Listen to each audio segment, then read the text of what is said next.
ಇಂದಿನ ಸಂಚಿಕೆಯಲ್ಲಿ ನಂದ ಗಿರಿಜಾ ಹತ್ರ ನನ್ನ ಆತಂಕ ಏನು ಗೊತ್ತಾ, ಯಾವುದಾದ್ರೂ ದುಷ್ಟಶಕ್ತಿ ಬಂದು ನನ್ನ ಮಗನ ದಾರಿ ತಪ್ಪಿಸ್ಬಿಟ್ರೆ ಅಂತ ಅಷ್ಟೇ ಕಣೆ ಅಂತ ಹೇಳ್ತಿರ್ತಾರೆ. ಅದಕ್ಕೆ ಗಿರಿಜಾ ಹಾಗೇನೂ ಆಗಲ್ಲ ಕಣ್ರಿ, ಕೆಟ್ಟದ್ದು ಕೆಟ್ಟ ಅನ್ಸು ಯಾವುದನ್ನು ಮನಸ್ಸಲ್ಲಿ ಇಟ್ಕೊಳ್ದೆ ಹೋಗ್ರಿ ಮಲ್ಕೊಳ್ಳಿ, ಮದುವೆ ಡಾಮ್ ಡೂಮ್ ಅಂತ ಆಗುತ್ತೆ, ನಿಮ್ಮ ಮಗ ನಿಮ್ಮ ತಲೆ ಎತ್ತೋ ಥರ ಮಾಡೇ ಮಾಡ್ತಾನೆ ಕಣ್ರಿ. ಮದುವೆಯಲ್ಲಿ ತುಂಬ ಜನ ಬರ್ತಾರೆ, ಹಾಗೆ ಮದುವೆ ಆದಮೇಲೆ ಒಂದು ಸತ್ಯನಾರಾಯಣ ಸ್ವಾಮಿ ಪೂಜೆ ಮಾಡಿದ್ರೆ ಮನೆ ತುಂಬ ಜನ ಇರ್ತಾರೆ ಕಣ್ರಿ, ನೀವು ಅದನ್ನೇ ತಾನೇ ಆಸೆ ಪಟ್ಟಿದ್ದು, ಬನ್ನಿ ನನ್ನ ಜೊತೆ ಬಂದು ಮಲ್ಕೊ ಬನ್ನಿ ಅಂತ ಅಂದ್ಬಿಟ್ಟು ಕರ್ಕೊಂಡು ಹೋಗ್ತಾಳೆ.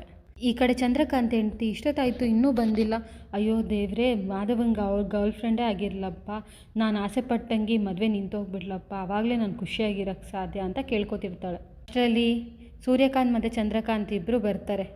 ಅಷ್ಟರಲ್ಲಿ ಚಂದ್ರಕಾಂತ್ ಬಂದು, ಏ ಇಂದ್ರ, ನೀನು ಹೇಳಿದ್ದೆ ನಿಜ, ಅವನ ಹಳೆ ಗರ್ಲ್ ಫ್ರೆಂಡ್ ಮೀಟ್ ಮಾಡೋಕ್ಕೆ ಹೋಗಿದ್ದು, ಅವಳ ಹೆಸರು ಸುಕನ್ಯಾ ಅಂತ ಹೇಳ್ತಾನೆ. ಅದಕ್ಕೆ ಇಂದ್ರ, ನಾನು ಹೇಳಿದ್ದೆ ನಿಜ ಯಾವಾಗ್ಲೂ ಅಂತ ಹೇಳ್ತಾಳೆ. ಅದಕ್ಕೆ ಸೂರ್ಯಕಾಂತು, ಹೌದು, ಅವ್ನು ತೋರಿಸಿದ ಕಾಳಜಿ ಎಲ್ಲ ನೋಡಿದ್ರೆ ಅವಳು ಗರ್ಲ್ ಫ್ರೆಂಡೇ ಅಂತ ಅನಿಸ್ತಿದೆ, ಈ ಮಾಧವಂಗೆ ಎಲ್ಲೋ ಸತ್ಯ ಹೇಳೋಕ್ಕೆ ತುಂಬ ಭಯ ಆಗ್ತಿರಬೇಕು, ಈ ಕೇಶವ ಮತ್ತು ವಲ್ಲಭನ್ ಥರ ಅಲ್ಲ ಇವನು ಸ್ವಲ್ಪ ಎದುರು ಪುಕ್ಲ ಅಂತ ಹೇಳ್ತಾನೆ. ಅದಕ್ಕೆ ಚಂದ್ರಕಾಂತು, ನಾವೇನಾದರೂ ಮಾಡಿ ಅವನಿಗೆ ಹುರಿದುಂಬಿಸಿದ್ರಾಯ್ತು, ಈ ಮದುವೆ ಹಾಳು ಮಾಡಿದ್ರಾಯ್ತು, ನಂದನ್ ಮರ್ಯಾದೆ ತೆಗಿಬೇಕು ಅಂತ ಅಂದರೆ ಮಾಧವನೇ ಚೂ ಬಿಡಬೇಕಷ್ಟೇ ಅಂತ ಅಂತಾರೆ. ಈ ಕಡೆ ನಂದ ಫುಲ್ ಟೆನ್ಷನ್ ಓಡಾಡ್ತಿರ್ತಾನೆ. ಅದಕ್ಕೆ ಗಿರಿಜಾ ಬಂದು, ಏನ್ರಿ ಆಯಿತು, ಇನ್ನೂ ರಾತ್ರಿ ಬಿದ್ದಿದ್ದ ಕನಸಿನ ಬಗ್ಗೆನೇ ಯೋಚನೆ ಮಾಡ್ತಿದ್ದೀರಾ ಅಂತ ಕೇಳ್ತಾಳೆ. ಅದಕ್ಕೆ ನಂದ, ಅಲ್ಲ, ಚೀಟಿ ದುಡ್ಡು ಬೇರೆ ತರ್ಸೋಕ್ಕೆ ಹೇಳ್ಬೇಕು ಕೇಶವಂಗೆ, ಅದು 1 ಲಕ್ಷ ಅಂತ ಹೇಳ್ತಾನೆ. ಅಷ್ಟರಲ್ಲಿ ನಂದ, ಅಯ್ಯೋ ಬೀಗರು ಮನೆಯವರು ಹೊರಟಿಲ್ವೇನೋ ಅಂತ ಹೇಳ್ತಾನೆ. ಅದಕ್ಕೇನೆ ಗಿರಿಜಾ, ಯಾಕೆ ಇನ್ನೂ ಹೊರಟಿಲ್ವಾ, ಅಯ್ಯೋ ಅವ್ರ ಸಂಬಂಧಿಕರನ್ನೆಲ್ಲ ಹೊರಡಿಸ್ಬೇಕಲ್ಲ ಅಂತ ಹೇಳ್ತಿರ್ತಾಳೆ. ಅಷ್ಟರಲ್ಲಿ ಮೀನಾ ಬಂದು, ಅಯ್ಯೋ ಅತ್ತೆ, ಇನ್ನೂ ಹೊರಟಿಲ್ವಾ ಅವರು, ಇನ್ನೂ ಇಷ್ಟೊತ್ತಿ ಯಾಕೆ ಹೊರಡ್ತಿಲ್ಲ ಅಂತ ಹೇಳ್ತಾಳೆ. ಅದಕ್ಕೆ ಗಿರಿಜಾ, ಮೀನಾ, ಸಂಬಂಧಿಕರನ್ನೆಲ್ಲ ಹೊರಡಬೇಕಲ್ವ, ಸೊ ಲೇಟ್ ಆಗುತ್ತೆ ಅಂತ ಹೇಳ್ತಾಳೆ. ಅದಕ್ಕೆ ಮೀನಾ, ಸಂಬಂಧಿಕರು ಅಂತ ಹೇಳ್ತಾನೆ ಇದ್ದಾರಷ್ಟೇ, ನಾವಂತೂ ಒಂದಿನಕ್ಕೂ ನೋಡಿಲ್ಲಪ್ಪ, ಇವತ್ತಾದರೂ ಸಿಕ್ಕಿದ್ರೆ ಅವ್ರನ್ನೆಲ್ಲ ಮಾತಾಡಿಸ್ಬೋದು ಅಂತ ಹೇಳ್ತಾಳೆ. ಅದಕ್ಕೆ ಗಿರಿಜಾ, ಅಂದರೆ ಏನು, ಅವ್ರ ಸಂಬಂಧಿಕರು ಯಾರೂ ಇಲ್ಲ ಅಂತನಾ ಅಂತ ಗಿರಿಜಾ ಕೇಳ್ತಾಳೆ. ಅದಕ್ಕೆ ಮೀನಾ, ಒಂಥರ ಹಾಗೇನೆ ಅಂತ ಹೇಳ್ತಾಳೆ. ಅದಕ್ಕೆ ನಂದ, ಮೀನಾ, ಯಾಕಮ್ಮ ನಿನಗೆ ಬೀಗ್ರ ಮೇಲೆ ಆ ಥರ ಎಲ್ಲ ಅನ್ನಿಸ್ತಿದೆ ಅಂತ ಕೇಳ್ತಾನೆ. ಅದಕ್ಕೇನೆ ಮೀನಾ, ಮಾವ, ನಾನೇನಾದರೂ ಇವತ್ತು ಅವ್ರ ನೆಂಟ್ರುಗಳನ್ನೆಲ್ಲ ನೋಡಿ ಮಾತಾಡ್ಸಿದ್ಮೇಲೆ, ಅಂದರೆ ನಮ್ಮ ಬೀಗ್ರನ್ನ ನಾನು ಇನ್ಮೇಲೆಲ್ಲ ಆ ಥರ ಎಲ್ಲ ಮಾತಾಡ್ಸಲ್ಲ ಮಾವ ಅಂತ ಹೇಳ್ತಾಳೆ. ಅದಕ್ಕೆ ನಂದ, ನೋಡು ಮೀನಾ, ನಾವೇನಾದರೂ ಫಂಕ್ಷನ್ ಮಾಡಿದ್ರೆ ಮನೆ ತುಂಬ ಜನ ಇರಬೇಕು ಅಂತ ಹೇಳ್ತಿರ್ತಾನೆ. ಅದಕ್ಕೇನೆ ಮೀನಾ ಮನಸ್ಸಲ್ಲಿ, ಹೌದು ಮಾವ, ನಾನು ಅವ್ರ ಮೇಲೆ ಒಂದು ಕಣ್ಣು ಇಟ್ಟಿರೋದು ನಿಮಗೋಸ್ಕರನೇ, ನಿಮ್ಮ ಆಸೆಗಳಲ್ಲಿ ಹಾಳಾಗುತ್ತೋ ಅಂತ ಅಷ್ಟೇ ನಾನು ಅನುಮಾನ ಪಟ್ಟಂಗೇನಾದ್ರು ಅವ್ರಿಗೆ ಸಂಬಂಧಿಕರು ಇಲ್ಲ ಅಂತಂದರೆ ಏನು ಕತೆ ದೇವ್ರೆ, ನಾನು ಅಂದ್ಕೊಂಡಿರೋದೆಲ್ಲ ಸುಳ್ಳಾಗಿರ್ಲಪ್ಪ ಅಂತ ದೇವ್ರನ್ನ ಕೇಳ್ಕೊತಾರೆ. ಈ ಕಡೆ ಪ್ರಿಯಾ ಫುಲ್ ಟೆನ್ಷನಲ್ಲಿ ಇರ್ತಾಳೆ. ಅದಕ್ಕೆ ವೀಣಾ ಒಡವೆ ಬಾಕ್ಸ್ ತೊಗೊಂಡ ಎಲ್ಲ ರೆಡಿ ಮಾಡ್ಕೊಂಡ ದೇವ್ರ ಪೂಜೆ ಮಾಡೋಗು ಅಂತ. ಅಷ್ಟರಲ್ಲಿ ಪ್ರಿಯಾ, ಅಮ್ಮ, ಈಗ ನಾವು ಮದುವೆ ಆರಾಮಾಗಿ ನಡೆಯುತ್ತಲ್ಲ ಅಮ್ಮ, ದೇವ್ರು ನಮ್ಮ ಕೈ ಬಿಡಲ್ಲ ಅಲ್ವಾ ಅಮ್ಮ, ಯಾಕಂದರೆ ಸುಳ್ಳಿಂದ ಎಲ್ಲಿ ಗೊತ್ತಾಗ್ಬಿಡುತ್ತೋ ಅಂತ ಭಯ ಆಗ್ತಿದೆ ನನಗೆ, ನಂಗೆ ಖುಷಿಯಾಗಿರೋಕ್ಕೆ ಆಗ್ತಿಲ್ಲ ಅಮ್ಮ ಅಂತ ಹೇಳ್ತಾಳೆ. ಅದಕ್ಕೆ ವೀಣಾ, ನೋಡೇ ನಿನ್ನ ಮದುವೆ ಹುಡುಗಿ, ಆರಾಮಾಗಿ ಖುಷಿಯಾಗಿರು, ಸುಳ್ಳು ಬಗ್ಗೆ ಏನು ತಲೆ ಕೆಡಿಸ್ಕೊಬೇಡ ನೀನು ಅಂತ ಹೇಳ್ತಾಳೆ. ಅಷ್ಟರಲ್ಲಿ ಪರಮೇಶ್ವರ್ ಬಂದು, ಮಗಳೇ, ನೀನು ಅವನ್ನೆಲ್ಲ ಬಿಡು, ಆರಾಮಾಗಿರು ನೀನು ಅಂತ ಹೇಳ್ತಾನೆ. ಆಮೇಲೆ ವೀಣಾ, ಬೀಗ್ರಿಗೊಂದು ಕಾಲ್ ಮಾಡಿ ಅಂತ ಹೇಳ್ತಾಳೆ.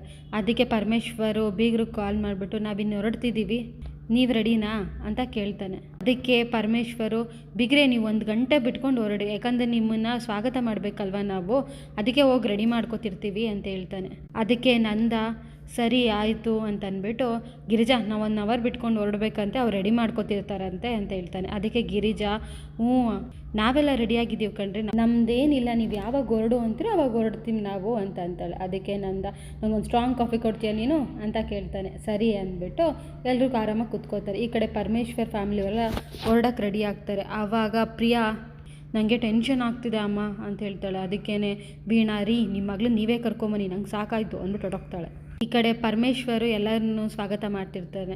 ಆಮೇಲೆ ವೀಣಾ ತನ್ನ ಮಗಳನ್ನ ರೆಡಿ ಮಾಡ್ತಾ ಕೂತಿರ್ತಾಳೆ. ಅಯ್ಯೋ, ನನ್ನ ಮಗಳು ಎಷ್ಟು ಚೆನ್ನಾಗಿ ಕಾಣಿಸ್ತಿದ್ದಾಳೆ, ನನ್ನ ಮಗಳು ಯಾವ ಕಲರ್ ಸೀರೆ ಉಟ್ಟರು ಸೂಪರಾಗಿ ಕಾಣ್ತಾಳೆ, ಆ ರಿಸೆಪ್ಷನ್ ಸೀರೆ ನಂಗೆ ಇಷ್ಟನೇ ಆಗಲಿಲ್ಲ, ಅವರೇ 12,000 ಎಲ್ಲ ಮೀನಾ ಮತ್ತು ಅಮೂಲ್ಯದಿಂದ, ಅವರಿಬ್ಬರು ಸಿಕ್ಕಿದ್ರೆ ಬಟ್ಟೆ ಹೋಗ್ದು ಬಿಡ್ತೀನಿ ನಾನು ಅಂತ ಹೇಳ್ತಾಳೆ.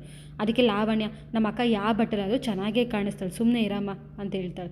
ನಿಂಗೆ ಗೊತ್ತಾಗಲ್ಲ, ಸುಮ್ಮನೆ ಇರೆ ಅಂತ ಹೇಳೋಷ್ಟರಲ್ಲಿ ಪ್ರಿಯಾ ಮುಖ ನೋಡ್ತಾಳೆ. ಪ್ರಿಯಾ ಫುಲ್ ಡಲ್ಲಲ್ಲಿ ಇರ್ತಾಳೆ. ನೀನೇನಮ್ಮ ಹಿಂಗೆ ಸಪ್ಪಗಿದ್ಯಾ ಅಂತ ಕೇಳಿದ್ಕೆ, ಪ್ರಿಯಾನ ಆರಾಮಾಗಿ ಮದುವೆ ನಡೆಯುತ್ತೆ ಅಲ್ಲಮ್ಮ ಅಂತ ಹೇಳ್ತಾಳೆ. ಅದಕ್ಕೆ ನಿಂಗೆ ಇನ್ನೇನೇ ಅನುಮಾನ ಅಂತ ಕೇಳಿದ್ಕೆ, ಅಲ್ಲ ಅಮ್ಮ, ನೀವು ಇಷ್ಟೊಂದು ಸುಳ್ಳು ಹೇಳಿದ್ದೀರಲ್ಲ, ಸುಳ್ಳು ಅಂತ ಗೊತ್ತಾಗ್ಬಿಟ್ರೆ ಏನಮ್ಮ ಮಾಡೋದು, ಅದು ಎಷ್ಟು ದಿನ ಅಂತ ಮುಚ್ಚಿಡೋದಮ್ಮ ಅಂತ ಹೇಳಿದ್ಕೆ ವೀಣಾ, ಸುಮ್ಮನೆ ಇರು, ನೀನು ನನ್ನ ಸುಮ್ಮನೆ ಫಾಲೋ ಮಾಡು ಸಾಕು ಅಂತ ಹೇಳ್ತಾಳೆ. ಅದಕ್ಕೆ ಪ್ರಿಯಾ, ನೀವು ಮದುವೆ ಮುಗಿಯೋವರೆಗೂ ಆರಾಮಾಗಿರೋಕ್ಕೆ ಆಗ್ತಿಲ್ಲ ಅಮ್ಮ ಅಂತ ಹೇಳ್ತಾಳೆ. ನಮ್ಮ ಅಜ್ಜಿ ನಮಗೊಂದು ಮಾತು ಹೇಳ್ತಾ ಇದ್ರು, ಕಳ್ತನ ಮಾಡಿದ ತಕ್ಷಣ ಕಳ್ಳ ಆಗಲ್ವಂತೆ, ಅದು ಸಿಗಾಕೊಂಡು ಸಾಬೀತಾದರೆ ಮಾತ್ರ ಕಳ್ಳ ಅಂತೆ. ಹಾಗೆ ಕಣೆ, ನಮ್ಮ ವಿಚಾರನೂ ಇದ್ರ ಹತ್ರ ನಾವು ಸಿಗಾಕೊಂಡ್ರೆ ತಾನೇ ನಾವು ಸುಳ್ಳು ಹೇಳಂಗಾಗೋದು. ಅಲ್ಲಿವರೆಗೂ ನಾವು ಸತ್ಯವಂತರೆ, ಸುಮ್ಮನೆ ಇರು. ಸತ್ಯವಂತರಿಗಿದು ಕಾಲವಲ್ಲ, ಅದಕ್ಕೆ ನಾನು ಸುಳ್ಳು ಹೇಳೋದು. ಮಗಳೇ, ನನಗೆ ಯಾಕೋ ಭಯದಲ್ಲಿ ನೀನೇ ಎಲ್ಲಿ ಸತ್ಯ ಹೇಳ್ಬಿಡ್ತೀಯೋ ಅಂತ ಭಯ ಆಗ್ತಿದೆ ಕಣೆ. ದಯವಿಟ್ಟು ಇಷ್ಟೊಂದು ಗಾಬರಿ ಆಗ್ಬೇಡ ಕಣೆ. ಅದಕ್ಕೆ ಪ್ರಿಯಾ, ಅಲ್ಲ ಅವ್ರೇನಾದ್ರು ಇವತ್ತು ನಾಳೆ ಸಿಕ್ಕಿ ನಾಳೆಯಿಂದ ಸಿಗದೇ ಇರೋ ಜನನ ದಿನ ಅವ್ರ ಜೊತೆನೇ ಇರಬೇಕು, ಅವ್ರ ಹತ್ರ ಸಿಕ್ಕಾಕೊಂಡ್ರೆ ನನ್ನ ಪರಿಸ್ಥಿತಿ ಏನಮ್ಮ ಅಂತ ಹೇಳ್ತಾಳೆ. ಅದಕ್ಕೆ ವೀಣಾ, ಅದಕ್ಕೆ ನಾನು ಹೇಳೋದು, ಸೂಪಲ್ಲಿ ಬಿದ್ದಿರೋ ನೊಣದ ಥರ ಆಡಬೇಡ ನೀನು ಅಂತ, ಖುಷಿಯಾಗಿರೇ, ಸ್ಮೈಲ್ ಮಾಡ್ತೀರ ನೀನು ಅಂತ ಹೇಳ್ತಾಳೆ. ಅಷ್ಟರಲ್ಲಿ ಲಾವಣ್ಯ, ನೀನು ಖುಷಿಯಾಗಿರಕ್ಕ ಅಂತ ಹೇಳ್ತಾಳೆ. ಅಷ್ಟರಲ್ಲಿ ಲಾವಣ್ಯ, ಅಯ್ಯೋ ಅಕ್ಕಂಗೆ ಏನಿದ್ರು ಬಾವನ ವಿಚಾರ ಹೇಳಿದ್ರಷ್ಟೇ ನಗು ಬರುತ್ತೆ ಅಂತ ಹೇಳ್ತಾಳೆ. ಅಷ್ಟರಲ್ಲಿ ಪ್ರಿಯಾ ನಗ್ತಾಳೆ. ಆಮೇಲೆ ವೀಣಾ, ಅಯ್ಯೋ ಇದು ನನಗೆ ಮುಂಚೆ ಹೇಳಿದರೆ ಬಾವನ ಥರ ಮಾಸ್ಕ್ ಹಾಕ್ಕೊಂಡು ಪ್ರಿಯಾ ಪ್ರಿಯಾ ಅಂತ ಮುಂದೆ ಓಡಾಡ್ತಿದ್ದೆ, ಅವಾಗ ನಗೋಳಿವಳು ಅಂತ ಹೇಳ್ತಿರ್ತಾಳೆ. ಅದಕ್ಕೆ ಪ್ರಿಯಾ ನಗ್ತಾ ಕೂತಿರ್ತಾಳೆ. ಈ ಕಡೆ ಪರಮೇಶ್ವರ್ ಎಲ್ಲರನ್ನೂ ವೆಲ್ಕಮ್ ಮಾಡ್ತಾ ಇರ್ತಾರೆ. ಅಷ್ಟರಲ್ಲಿ ಸಾಲಗಾರ ಅಷ್ಟರಲ್ಲಿ ಬರ್ತಾರೆ.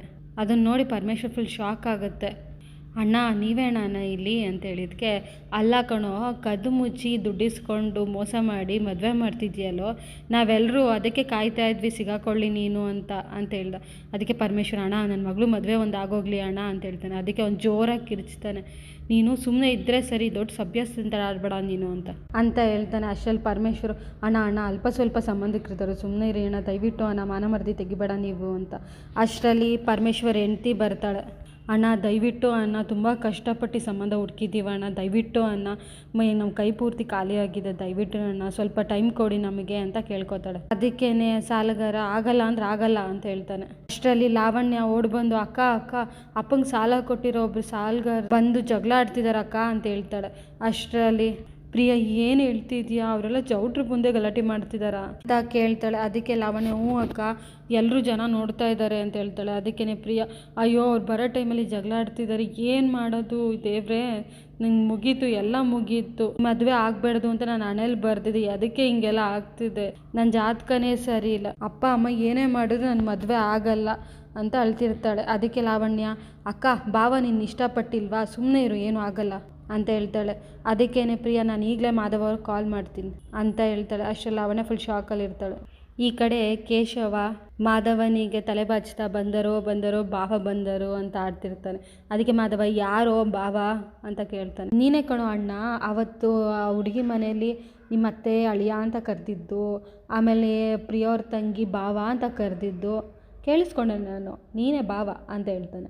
ನೋಡೋಕ್ಕೆ ಹೆಂಗಿದೆಯಾ ಗೊತ್ತಾ, ಬೆಣ್ಣೆಗೆ ಗಡ್ಡೆ ಮೀಸೆ ಇಡ್ದಂಗಿದೆ, ನಿನ್ಗೊಂದು ದೃಷ್ಟಿ ಬಟ್ ಬೇಕೇ ಬೇಕು ಅಂತ ಹೇಳ್ಬಿಟ್ಟು ಹೋಗ್ತಾನೆ. ಅಂದ್ಬಿಟ್ಟು ದೃಷ್ಟಿ ಬಟ್ಟು ಇಟ್ಬಿಟ್ಟು ಇನ್ಯಾರ ದೃಷ್ಟಿನೂ ಬೀಳಲ್ಲ ನಿನಗೆ ಅಂತ ಹೇಳ್ತಾನೆ. ಅದಕ್ಕೆ ಮಾಧವ, ಅಯ್ಯೋ ಕೇಶವ, ಬಟ್ಟೆ ಬ್ಯಾಗೆಲ್ಲ ರೆಡಿಯಾಗಿದೆ ಅಂತ ಹೇಳ್ತಾನೆ. ಅದಕ್ಕೆ ಕೇಶವ, ಅಂದರೆ ನನ್ನ ಮುಖ ನೋಡೋಕ್ಕಾಗದೆ ನೀನು ಅರ್ಜೆಂಟಾಗಿ ಈಗ ಚೌಟ್ರಿಗೆ ಹೋಗಬೇಕು, ಇಲ್ಲಿಂದ ಹೋಗು ನೀನು ಅಂತ ಹೇಳ್ತಿದ್ಯಾ ಅಂತ ಹೇಳ್ತಾನೆ. ಅಷ್ಟರಲ್ಲಿ ಪ್ರಿಯಾ ಲಾವಣ್ಯನ ಹತ್ರ, ಮಾಧವರ ಹತ್ರ ಕಾಲ್ ಮಾಡಿ ಇಷ್ಟು ದಿನ ಅಪ್ಪ ಅಮ್ಮ ಹೇಳಿರೋ ಸುಳ್ಳುಗಳನ್ನೆಲ್ಲ ಹೇಳ್ತೀನಿ ನಾನು, ಅವ್ರು ಅರ್ಥ ಮಾಡ್ಕೋತಾರೆ ಅಂತ ಹೇಳ್ತಾಳೆ. ಅದಕ್ಕೇನೆ ಲಾವಣ್ಯ, ಸುಮ್ಮನೆ ಇರೇ, ಹಂಗೆಲ್ಲ ಮಾಡ್ಬಿಡ, ಅಪ್ಪ ಅಮ್ಮ ಕಷ್ಟಪಟ್ಟು ಮಾಡಿದ್ದಾರೆ ಅಂತ ಹೇಳ್ತಾಳೆ. ಅದಕ್ಕೇನೆ ಪ್ರಿಯಾ, ಲಾವಣ್ಯ ಸುಮ್ಮನೆ ಇದ್ದರೆ ಸರಿ, ನಾನು ಸತ್ಯ ಹೇಳಬೇಕು ಅಂತ ನಿರ್ಧಾರ ಮಾಡಿದ್ದೀನಿ, ನಾನು ಸತ್ಯ ಹೇಳ್ತೀನಿ ಅಂತ ಅಂದ್ಬಿಟ್ಟು ಫೋನ್ ಮಾಡ್ತಾಳೆ. ಅಷ್ಟರಲ್ಲಿ ಮಾಧವಂಗೆ ಕಾಲ್ ಬರುತ್ತೆ. ಕೇಶವನ, ಮಾಧವ ನೀನು ಇಲ್ಲೇ ಕೂತಿರ್ತೀಯಾ ಅಂತ ಕೇಳ್ತಾನೆ. ಅದಕ್ಕೇನೆ ಕೇಶವ, ನಾನು ನೋಡಿದ್ರೆ ಏನನ್ಸುತ್ತೆ, ನಾನು ಇಲ್ಲೇ ಇರ್ತೀನಿ, ರಿಸೀವ್ ಮಾಡು ಅಂತ ಹೇಳ್ತಾನೆ. ಅಷ್ಟರಲ್ಲಿ ಫೋನ್ ರಿಸೀವ್ ಮಾಡಿದ ತಕ್ಷಣ ಪ್ರಿಯಾ ಜೋರಾಗಿ ಅಳ್ತಿರ್ತಾಳೆ. ಮಾಧವ, ಏನಾಯಿತು ಅಂತ ಕೇಳಿದಕ್ಕೆ, ಏನೇ ಸಮಸ್ಯೆ ಬಂದರೂ ನೀವು ಇರ್ತೀರಾ ಅಲ್ವಾ, ಏನೇ ಸಮಸ್ಯೆ ಆದರೂ ನೀವು ನನ್ನ ಜೊತೆ ನಿಂತ್ಕೋತೀರಲ್ವಾ ಅಂತ ಕೇಳ್ತಾಳೆ. ಅದಕ್ಕೆ ಮಾಧವ, ಏನಾಯಿತು ಪ್ರಿಯಾ, ಹೇಳು ಕರೆಕ್ಟಾಗಿ ಅಂತ ಹೇಳ್ತಾಳೆ. ಮತ್ತೆ ಪುನಃ ಪ್ರಿಯಾ, ಏನೇ ಸಮಸ್ಯೆ ಬಂದರೂ ನೀವು ನನ್ನ ಜೊತೆ ಇರ್ತೀರಾ ಅಲ್ವಾ ಅಂತ ಕೇಳ್ತಾಳೆ. ಅದಕ್ಕೆ ಮಾಧವ, ಏನಾಯಿತು ಪ್ರಿಯಾ, ಕರೆಕ್ಟಾಗಿ ಹೇಳು ಅಂತ ಕೇಳ್ತಾಳೆ. ಆಮೇಲೆ ಮಾಧವ ಟೆನ್ಷನ್ ಇರ್ತಾನೆ. ಅದನ್ನ ನೋಡಿ ಕೇಶವ, ಏನಾಯಿತು ಅಣ್ಣ ಅಂತ ಕೇಳಿದ್ಕೆ, ಏನೋ ಸಮಸ್ಯೆ ಆಗಿದೆ ಅಂತೆ, ನೀ ನನ್ನ ಕೈ ಬಿಡಲ್ವಾ ಅಂತ ಕೇಳ್ತಿದ್ದಳು ಕಣೋ ಅಂತ ಹೇಳಿದ್ಕೆ ಕೇಶವ, ಅಣ್ಣ ನಾನು ಯಾವತ್ತೂ ನಿನ್ನ ಕೈ ಬಿಡಲ್ಲ ಅಂತ ಹೇಳೋಣ ಅಂತ ಹೇಳ್ತಾನೆ. ಅದನ್ನೇ ಮಾಧವ ಕೂಡ ಹೇಳ್ತಾನೆ. ಅಷ್ಟರಲ್ಲಿ ಪ್ರಿಯಂಗೆ ಕಪಾಲಕ್ಕೆ ಏಟ್ ಬೀಳುತ್ತೆ. ನೋಡಿದ್ರೆ ಪ್ರಿಯವ್ರ ಅಮ್ಮ ನಿಂತಿರ್ತಾರೆ. ಮುಂದಿನ ಸಂಚಿಕೆಯಲ್ಲಿ ಪರಮೇಶ್ವರ್ಗೆ ಹೊಡಿತಾರೆ. ಪರಮೇಶ್ವರ್ ಕಿರ್ಚಾಡ್ತಿರ್ತಾನೆ. ಅಷ್ಟರಲ್ಲಿ ಲಾವಣ್ಯ, ಬೀಗರು ಮನೆಯವ್ರು ಬಂದಿದ್ದಾರೆ ಅಂತ ಹೇಳ್ತಾರೆ. ಬೀಗರು ಮನೆಯವರೆಲ್ಲರೂ ಅವ್ರನ್ನ ನೋಡ್ತಾ ಇರ್ತಾರೆ. ಇಲ್ಲಿಗೆ ಸಂಚಿಕೆ ಮುಗಿಯುತ್ತೆ.